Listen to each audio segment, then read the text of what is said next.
Hello friends, నేను రాజుగారు. కొండగట్టు అంజన్న అంటే పవన్ కళ్యాణ్ గారికి అత్యంత ఇష్టం.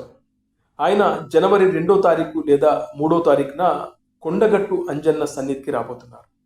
పవన్ కళ్యాణ్ గారు అక్కడ 90 గదుల నిర్మాణానికి శంకుస్థాపన చేయబోతున్నారు. అదేవిధంగా దాదాపు 2000 మంది ఒకేసారి దీక్ష విరమించడానికి సరిపడా ఒక మండపాన్ని కూడా నిర్మించబోతున్నారు. దానికి కూడా పవన్ కళ్యాణ్ గారి చేతుల మీదుగా అక్కడ శంకుస్థాపన జరగబోతుంది. ఇది 2వ తారీఖు లేదా 3వ తారీఖు. ఈ 2 తేదీల్లో ఒక రోజున పవన్ కళ్యాణ్ గారు కొండగట్టుకు రాబోతున్నారు. మీ అందరికీ తెలిసిందే, కొండగట్టు అంజన్న దేవాలయానికి పవన్ కళ్యాణ్ గారు 35,19,00,000 రూపాయల ఫండుని రిలీజ్ చేపించారు. తిరుమల తిరుపతి దేవస్థానంకి సంబంధించినటువంటి పాలక మండలి సభ్యులతో మాట్లాడి, అదేవిధంగా టీటీడీ బోర్డు చైర్మన్తో మాట్లాడి 35,19,00,000 రూపాయలని కొండగట్టు అంజన్న దేవాలయానికి ఫండ్ రిలీజ్ చేయించారు పవన్ కళ్యాణ్ గారు. అక్కడ దాదాపు 2000 మంది ఒకేసారి అంజన్న దీక్ష విరమించడానికి సరిపడా ఒక మండపాన్ని, అదేవిధంగా అలాగే కొండగట్టుకు వచ్చేటువంటి భక్తుల కోసం ఒక సత్రాన్ని, 90 గదుల సత్రాన్ని కూడా నిర్మించడానికి ఈ 35,19,00,000 రూపాయలని పవన్ కళ్యాణ్ గారు టీటీడీతో మాట్లాడి శాంక్షన్ చేయించారు. పవన్ కళ్యాణ్ గారికి కొండగట్టు అంజన్న అంటే చాలా చాలా ఇష్టం. ఆయన ఎన్నో సందర్భాలు చెప్పాడు, నాకు పునర్జన్మనిచ్చాడు ఈ కొండగట్టు అంజన్న అని. అదేవిధంగా పవన్ కళ్యాణ్ గారు తెలంగాణలో పర్యటించే సమయంలో కొండగట్టు అంజన్న దేవాలయానికి వచ్చి ఆయన దేవుణ్ణి దర్శించుకున్నారు.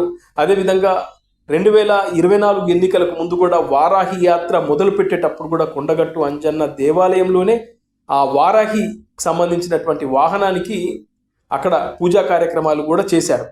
అంత ఇష్టం కొండగట్టు అంజన్న అంటే పవన్ కళ్యాణ్ గారికి. వారాహి యాత్రలో భాగంగా పవన్ కళ్యాణ్ గారు కొండగట్టు వచ్చిన సమయంలో అక్కడి పూజారులు, అదేవిధంగా అక్కడి బోర్డుకు సంబంధించినటువంటి మెంబర్స్ పవన్ కళ్యాణ్ గారిని అడగడం జరిగింది. ఇక్కడ కొండగట్టు అంజన్న దేవాలయంలో ప్రతి హనుమాన్ జయంతికి ముందు 41 రోజులు, అదేవిధంగా 21 రోజులు, అదేవిధంగా 11 రోజుల దీక్ష ఉంటుంది. ఇలా ఈ దీక్ష కోసం ఇక్కడికి చాలామంది భక్తులు ఎక్కడెక్కడి నుంచో తెలంగాణలోని నిజామాబాద్, కరీంనగర్, వరంగల్, ఆదిలాబాద్, అదేవిధంగా మహారాష్ట్ర, నల్లగొండ, ఇలా చాలా తెలంగాణలోని చాలా ప్రాంతాల నుంచి, చాలా జిల్లాల నుంచి ఇక్కడికి వచ్చి మాలాధారణ చేసుకొని ఆ తర్వాత విరమణ కూడా ఇక్కడికే వచ్చి విరమించుకుంటుంటారు. ఆ సమయంలో చాలా ఇబ్బందులు ఎదురవుతున్నాయి, దానికి సరిపడ ఒక మండపం లేదు. అందుకే పవన్ కళ్యాణ్ గారిని ఆ మండప నిర్మాణం కోసం ఆయన అడగడం జరిగింది. అదేవిధంగా వచ్చిపోయే భక్తుల కోసం ఇక్కడ ఒక సత్రాన్ని నిర్మించమని చెప్పి పవన్ కళ్యాణ్ గారిని అడగడంతో అప్పుడే పవన్ కళ్యాణ్ గారు హామీ ఇచ్చారు. ఇచ్చిన హామీని నిలబెట్టుకునే విధంగా పవన్ కళ్యాణ్ గారు ఇప్పుడు డిప్యూటీ సీఎం అయిన వెంటనే ఆయన టీటీడీ బోర్డుకు సంబంధించినటువంటి పాలక మండలి సభ్యులతో మాట్లాడి, టీటీడీ బోర్డు చైర్మన్తో మాట్లాడి తిరుమల తిరుపతి దేవస్థానం నుంచి ఫండ్ను రిలీజ్ చేసేలాగా పవన్ కళ్యాణ్ గారు ఇక్కడ కృషి చేశారు. అందుకే సత్రం, అదేవిధంగా మాల విరమణ కోసం నిర్మించే మండపం కోసం శంకుస్థాపన జరగబోతుంది. దానికి పవన్ కళ్యాణ్ గారు రాబోతున్నట్లుగా తెలుస్తుంది. ఇక చూస్తే తెలంగాణ వచ్చిన తర్వాత 3 ఎలక్షన్స్ అయ్యాయి. 2 సార్లు బీఆర్ఎస్ ప్రభుత్వం తెలంగాణలో అధికారం చేపట్టింది. ఒకసారి కాంగ్రెస్ పార్టీ అధికారం చేపట్టింది. దానికి బిఫోర్ ఎన్నో పర్యాయాలు కాంగ్రెస్ పార్టీ, అదేవిధంగా తెలుగుదేశం పార్టీ ఉమ్మడి ఆంధ్రప్రదేశ్లో అధికారం చేపట్టినా కూడా ఒక్కరు కూడా కొండగట్టు ఆలయం గురించి ఆలోచించలేదు. ఆ ఆలయాన్ని అభివృద్ధి చేయాలన్న ఆలోచన కూడా ఎవరికి రాలేదు. తెలంగాణకు సంబంధించినటువంటి ప్రభుత్వాలకు అనిపించింది, పవన్ కళ్యాణ్ గారికి అనిపించింది కొండగట్టు ఆలయాన్ని అభివృద్ధి చేయాలని.